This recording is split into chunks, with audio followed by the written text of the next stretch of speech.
What's happening, everybody? Welcome back to Wayne's World. This is episode number 15, and today's date is November 30th, 2021. So, to start with, I want to kind of recap and talk a little bit more about what our last video was about, the Kyle Rittenhouse trial. And I purposely put that video out in between the argument part of the trial and when the verdict came out from the jury. I wanted to see every bit of information for myself before I put a public opinion out there. I'm pretty well versed in the laws of self-defense. Even though this happened in Wisconsin and not Michigan, very, very similar laws in both states. And there's a lot of bad information put out there. So I wanted to see the truth for myself from the people that were there and expert witnesses before I put my public opinion out. And what I thought to be the truth was the truth. The kid did nothing wrong. And since the verdict had come out, I've ran into and talked to many people that still sit on the opposite side of the fence in this. Oh, that white kid got away with murder. They say things like that racist kid crossed state lines and hunted people down. And none of that is true. And the first thing that I say to people that have these mindsets about that case is that, as I ask them, did you actually watch the trial for yourself? And they all say yes, but I highly, highly, highly doubt that that is the truth, because there's no way that you could have watched that trial from start to finish and thought that kid was guilty of anything. In fact, most of the charges that they brought up against him weren't even a possibility because of the way the situation took place. The prosecution was forced by public perception to file charges immediately, is what it seems like. And some of the charges that they filed weren't even a possibility. Like the weapons charge that they filed against Rittenhouse was for him carrying a short-barreled rifle. And like I said in my last video, it was not a short-barreled rifle. It was a regular 16-inch AR-15 carbine. And he didn't cross state lines with it. He was completely legal to have that gun in Wisconsin. Everything that kid did leading up to the self-defense situation was completely legal. And on our side, a lot of the people that sit on our side of the fence, the Second Amendment community, the people that believe in self-defense, they watered this down by saying things like, oh, he never should have been there in the first place. What was that kid doing with a weapon in that situation? It was his right. He had just as much right to be there as anybody else. He had the right to protect his life and protect himself just like everybody else does. And Wisconsin state law says that he could have that weapon, and he didn't do anything unlawful with it. So we need to get that out of our heads that that kid did something wrong. We need to stop, pandering to the other side and saying, well, even though he was within his rights, maybe he shouldn't have done this. Screw that. The kid was well within his rights to do what he did. He was a good kid. He is a good kid, and he was out there doing all the right things for the right reasons. Just bad place, bad time, and got caught up in a bad situation. And I truly believe that there was some kind of either divine intervention or extreme luck on his side, because Kyle wasn't highly trained with that firearm. He may have shot it a few times. He may have carried it a few times. The things that he was doing with it were correct, but I don't think he had an extraordinary amount of time handling a firearm or handling an AR-15 specifically. But every decision that he made in those life and death moments was split-second timing, and it was all perfect. When he was attacked by the initial attacker, that Joseph Rosenbaum, Kyle fired 4 shots off in 3/4 of a second, and they all hit their mark. Had he have not had his barrel in the right direction, had he have not had such good trigger control, that situation may have turned out differently, and he may have gotten hurt and or killed. And then when he took off running, he got hit in the back of the head with a rock, which very easily could have knocked him out. It dazed him. And then he got hit with a skateboard twice and kicked in the face. Luckily, he didn't get knocked out. And then luckily also, or divine intervention, whatever you want to say, he went out that day and bought a sling. And it was the cheapest sling that he could buy. So he's lucky it didn't break, and he's lucky that he bought it. Because when Anthony Huber hit him with the skateboard the second time and grabbed his firearm. Had he have not had that sling, he would have definitely lost his weapon.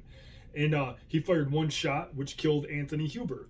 Well, then when Gabe Rosenkreutz, the guy who lived, that got his bicep vaporized, approached him, at first Rosenkreutz had his arms up in the air, gun in one hand, phone in the other hand, and Kyle saw that this guy wasn't a threat at the time, and when that happened, he looked down at his rifle and saw that his bolt was not fully in battery. So most even somewhat quality AR-15s or AR-style weapons have what's called a forward assist on it. It's a little protruding round apparatus on the side of a weapon that when you charge your weapon, you hit your forward assist and it makes sure that your bullet is all the way seated in the chamber. And he happened to look down in that very stressful, very adrenaline-filled, very chaotic moment, and he saw that the next bullet wasn't completely in battery, and he had the mental foresight to see that and smack his forward assist. Well, when he did that, that Rosenkreutz dumbass turned his weapon towards Kyle and lunged forward towards him and had his gun pointed at Kyle's head, and Kyle fired off a round. And there were so many extremely, and all I can say is luck or divine intervention, situations that took place in those few minutes that had anything have not gone exactly the way it did, I truly believe that kid would have been killed. And which brings me to a point that I say every day, I say it to all my classes, I say it during all my videos, is you have to train. Kyle got lucky. Bottom line, that kid got lucky to live through that situation. But you have to train. That way, those things that happen in a threatening situation are second nature and muscle memory, because you're not going to be thinking clearly and you're not going to be reacting clearly, and your fine motor skills are going to be diminished. So if you don't train to the point that it makes those things second nature and muscle memory, you're probably going to screw up. And a split second screw up can be the difference between life and death. And you still to this day, even though it's been over a week since the verdict came out, you still see all these people out there screaming that this kid got away with murder, that he's a white supremacist, which none of that is true. And Kyle got accepted to Arizona State, and there's groups of students on that campus that are petitioning for his removal from the college, which isn't right. But I think we have built a society where there's a lot of people out there that have an incorrect way of thinking. And the people that control our society are pushing this. The news media, the major corporations, the television channels, the people that are the social media companies, people are pushing these ideas. And it's gotten to the point where it almost seems like this is not a black versus white fight. I don't think it's been that for a long time, but they push the racist idea because it makes everybody mad. This is not a religion versus religion fight. This is not any of the types of fights that you hear about in the news all the time. Democrat versus Republican, black versus white, religion versus other religion, pro-vax versus anti-vax. The fight that I think that we're in right now is good versus evil. And I know it sounds kind of crazy saying that, but a lot of the people that I talk to that I'm friends with that are on the same wavelength that I'm on, they all see the same stuff happening. I mean, and it happens slowly over time, and then they kicked it into high gear in the last decade or so, especially with the nuance of social media. And our children and our younger generations are being taught that they're being taught to be selfish, number one, but they're also being taught that disrespecting authority and going the opposite way of what has always been known as right and correct is the legit way to do things now. And it's going to turn into a major problem, because the people that are pushing this are the people that control our society. It's the politicians, the sports stars, the news media, the people that own the big corporations. And it's scary, because we're coming to a breaking point, and it's being pushed from multiple angles. The racist thing is being pushed, and it's making people fight, and it's making people do bad things, and riots are starting, and businesses are getting burned, and people are getting hurt. And now we're having all these school shootings once again. There was just a school shooting today that happened in Michigan where I posted on my Pale Rider Facebook page about it, but I think 3 people were killed and 6 people were injured, and it was done by a 15-year-old sophomore, and there was a whole group of kids that felt so unsafe at school because they heard rumors of something coming that they stayed home today and didn't go to school. Why didn't authorities know this? Why didn't they shut the school down? Why didn't they investigate this situation? And so there's this recent school shooting, and there's a bunch of different things going on right now, which are, I think, meant to pull the school shooting. A terrible thing. I feel very, very sorry for the victims and their families. It's bad any way you cut it, but it's going to blow up in the media. And then we have the guy in Wisconsin that drove into the Christmas parade, and the news media is putting their spin on this because it was a known criminal who was out on bond, and it was a very inexpensive bond. It was $1,000 cash bond that he was out and free on, and the crime that he had just committed was he assaulted his kid's mother and then ran her over with the same vehicle that he used in the Christmas parade attack.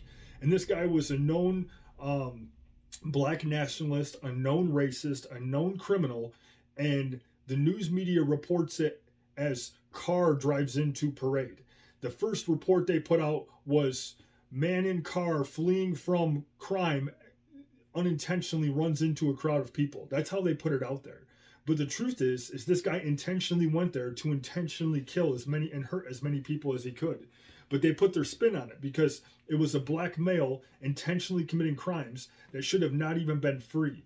But the society that we live in today, and I'm going to say something, this maybe get me kicked off. There's a lot of politicians and a lot of people in powerful positions right now throughout our country that their campaign funding was given to them by, at the end of the line of succession of money, George Soros.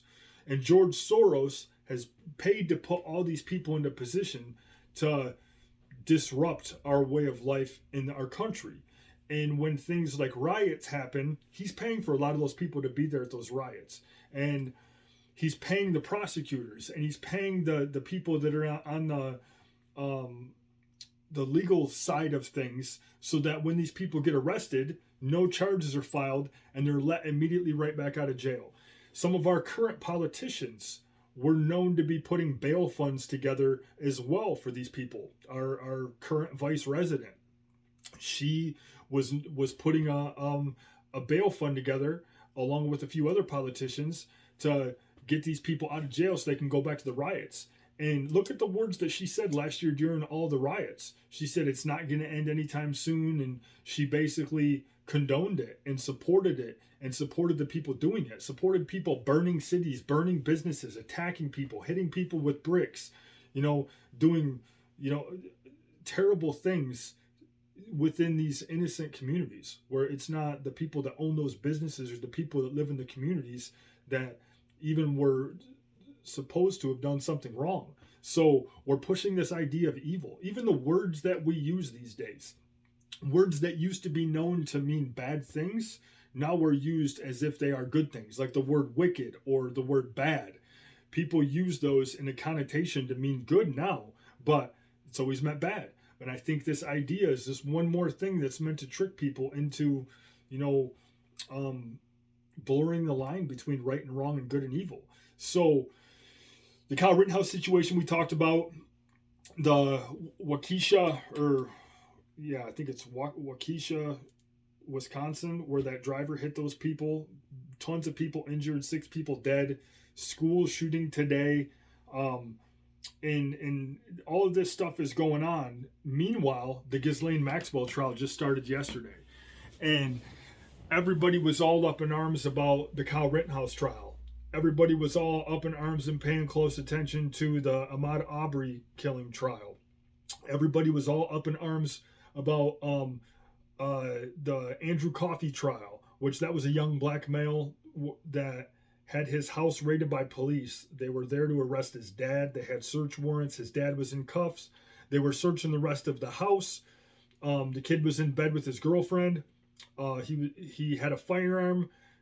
Cops went into his room. I think they went through the window, and gunfight ensued. His girlfriend was killed. She was shot 10 times, and they were trying to charge him with her murder.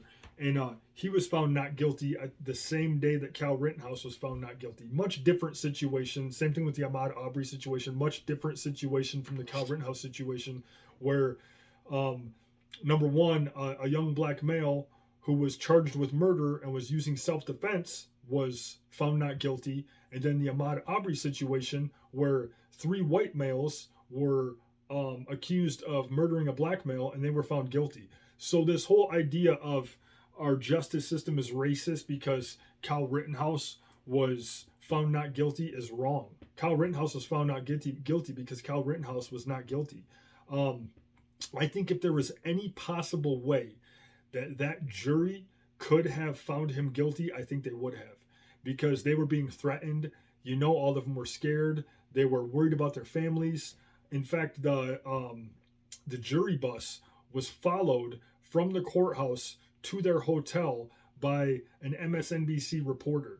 And the guy was arrested, and they were kicked out of the courthouse for the rest of the trial. But they were trying to get pictures of those jury members to put them out there in public, I guarantee it, because they were being threatened nonstop. The judge was being threatened. The lawyers were being threatened. And there was no reason for it. Everything that kid did was correct. And if he wouldn't have pulled the trigger when he did, he'd probably be dead. But the news media will confuse you. Even that Let's Go Brandon, the former vice resident, sitting up there in that house in Washington, D.C., he came out beforehand and said during the campaign that Cal Rittenhouse is a racist, white supremacist, and then he basically reiterates it after the verdict came out. I mean, how right is that? The kid's gonna get filthy rich, just like the kid from the Covington High School is getting filthy rich as we speak. So he's gonna end up filthy rich because of this situation and because of all the false information that the news media has put out there about him. But this Ghislaine Maxwell trial is huge. It is huge. And the reason I say that is because she was connected very closely to Jeffrey Epstein. And her and Jeffrey Epstein together ran, basically, I'm pretty sure that we can say now, was a honeypot. And a honeypot is like a sex den where they use sex and videotaped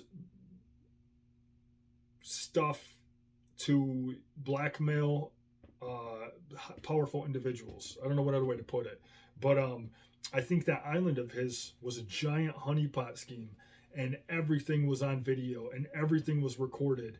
And I think there's a lot of people that were blackmailed into doing a lot of things because of what was done at Epstein Island. And he's been connected to a lot of powerful people that we know already.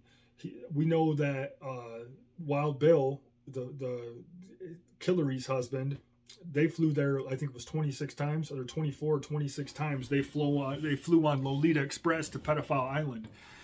And we know that Prince Andrew of the royal family in England is connected to them. We know that Bill Gates is connected to them. We know there's a lot of people, a lot of powerful people that are connected to that island, that airplane, and Jeffrey Epstein. And we still haven't figured out where Epstein got all this money from. And I think Epstein was the face of that scheme, whatever you want to call it. But I think that this Ghislaine Maxwell, I think that she was the brains of the operation. She's the daughter of a high-profile British intelligence officer. And she was a helicopter pilot and a submarine pilot, or a submarine driver, I don't know what you call it. But I think she smuggled both victims and clients and customers onto that island to basically commit sexual atrocities against women, mostly held against their will, and children. And it was a disgusting place. And what's odd is the closest island out there in that part of the ocean to Pedophile Island is an island owned by our former vice resident's brother. And our former vice president's brother, he's gotten rich off of his brother's name, just like Hunter has. They've gotten rich off Biden's name. And so I'm willing to bet that that island probably belongs to the former vice president. And we know that Maxwell had a submarine and a helicopter license, so she probably or could have very easily taken people off of one close island to the next island, and they wouldn't be in the passenger log of Pedophile Express airplane. So, but unfortunately, we can't watch this trial because it's a federal trial, so we can't pay attention to it as close as we could the rest of those trials. Supposedly, there's a phone number out there that you can call and listen into what's going on. I've looked for it and haven't been able to find it. I'm gonna look for it again. But a lot of things are happening right now that's, I think, starting to shift momentum into our favor. Kyle Rittenhouse getting found not guilty is one of them. The kid wasn't guilty, but our society is come to a way where the court of public opinion seems to be more important than a court of law.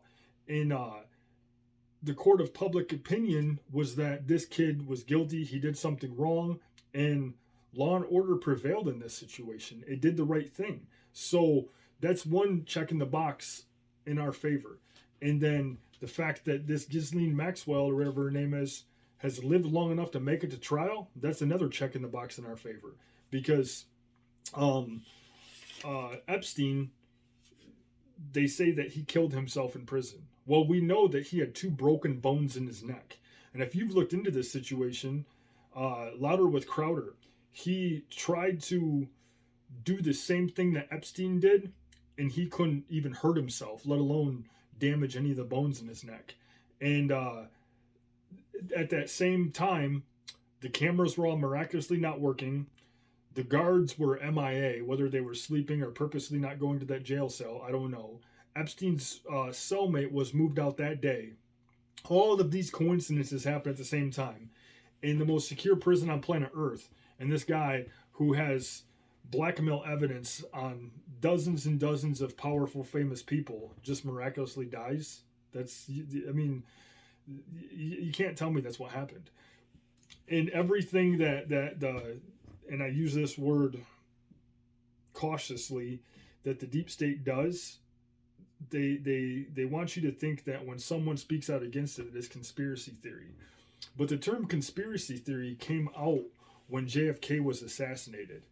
And there's so many questions about JFK's assassination that the narrative of the story can't be the real way things happened. And so when people would question it and they would put the other narratives out there, the people in charge of that situation made up the term conspiracy theorist and started labeling all of the people with other ideas of how it took place as a conspiracy theorist. And it's kind of perpetuated through time to all of these situations that the narrative and what actually happened don't seem to add up. Like 9/11. That's what really opened my eyes to the world that we live in. I don't believe for one second that 9/11 happened the way the 9/11 Commission report says it happened. In fact, there's a million people out there way smarter and way more educated in those topics than I am that also don't believe it. People that deal with metals and explosions and building structures that are like the World Trade Center. None of them buy into the official narrative. And anybody that goes against the official narrative is labeled a conspiracy theorist. Same thing with last year's election. We now have mountains, I mean literal mountains of proof that there was fraud, discrepancies, illegal voting, you name it, everything that could have been done to sway the election was done. And now if you come out and say that stuff, you're kicked off of social media, and then you're labeled a conspiracy theorist. And we're coming to a breaking point in this country. We're coming to that breaking point, I think, sooner than a lot of you even realize. And if you go back a few videos of mine, you'll see where I talk about this thing called devolution. And I highly, highly, highly advise that you go back or even look it up yourself. Look at it's Patel Patriot. Look up that guy and look up the Devolution series. The last I checked, there was like 13 or 14 videos or articles about it, and it talks about how uh, the former administration knew what was going to take place on November 3rd, and they put some steps in place to stop it from happening, to make it to where what we think as a country happened isn't what actually happened as far as who is in charge of this country right now. And it basically says that they're trying to red pill as many people as possible, open as many eyes as possible. That way we're not at war with each other when the truth comes out. And I mean, I hope it's real. I hope it's the case. Everything makes sense. Everything points towards that's what's happening. And if it's not, then that's when dark days are coming, because we can't take another year or another 3 years of this administration. I mean, look what's happened in the last year. We're all suffering. All of us are suffering. Gas prices are sky high. There's food shortages. The price of what food we do have is sky high. I mean, we have illegals coming across our borders in record numbers every single day. We're flying in unvetted people from Afghanistan. The coronavirus is getting out of control. Now, coincidentally, the same time that the Maxwell trial is going on, there's a new variant. This new variant is supposedly the most deadly, contagious variant of all time. Just like the last variant, just like the variant before that, and the variant before that. And and now they're making us fight over whether you want to get this vaccine or you don't want to get this vaccine. And I mean, they're making us fight with each other in so many ways that we have to stop it, and we have to come to a realization that there's people out there legitimately trying to destroy the United States of America. And we have to stop fighting amongst ourselves. We have to join together, find the truth, and whatever is the truth, we all have to accept it, roll with it, move on, and try to grow as a country. And because if that doesn't happen, it's going to be a dangerous time in history for all of us. And a lot of bad things are going to happen to a lot of people. And some of those people are probably going to be you, me, the people that we care about. People are going to be affected by this in every demographic. So if we don't figure out a way to fix this, I think we're doomed. But it looks like we're starting to gain momentum, and the tide is starting to shift into our favor. And I hope that we still have enough powerful people out there that are willing to put themselves in the crosshairs and do the right thing, and come out with the truth and show the truth to everybody. And that's the only way we can fix this. And there's a good percentage of people out there that even if you show them the truth in black and white, they don't believe it. Their feelings are more important than facts, and that is sad. And it's I mean, back to the Kyle Rittenhouse case. You show people facts. You show people what actually happened. You show them video, but they still believe the false narrative. So some people are just too stubborn and too caught up in their own way of thinking to admit that they're wrong or to change their mind about any of this stuff going on. I'm willing to change my mind. That's why I held my public opinion until after the evidence had all come out. I mean, I was pretty sure before the trial even started, because I saw the videos, heard some of the testimony, but I wanted to wait and see everything for myself. And when I did, it just, reinforced what I already thought. Made me think that even that much more, that kid did absolutely zero wrong. But there's people out there that are, calling for his head. Powerful people still calling for his head. And we're coming into some rough times if we don't fix our ways. So, we have to open our minds, open our eyes, and get as many other people out there as possible to open their minds and open their eyes, or else we're going to be struggling here soon. And there's a lot of people that want to see that happen. They want to see America fall. And if America falls, the world falls. I say that all the time. If we're done, if America falls, we are the glue that holds this entire world intact. And, if we are no more, that glue is no more.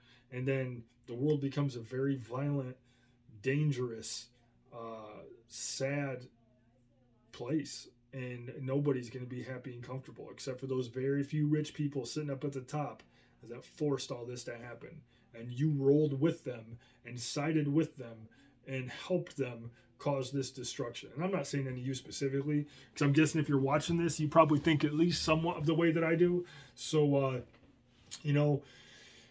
try to pay attention to that Maxwell trial and try to see the information that's coming out, because there's going to be some real damning information that comes out about some real powerful people. And I think people are trying to stop that information from hitting the public. So until next time, see you later.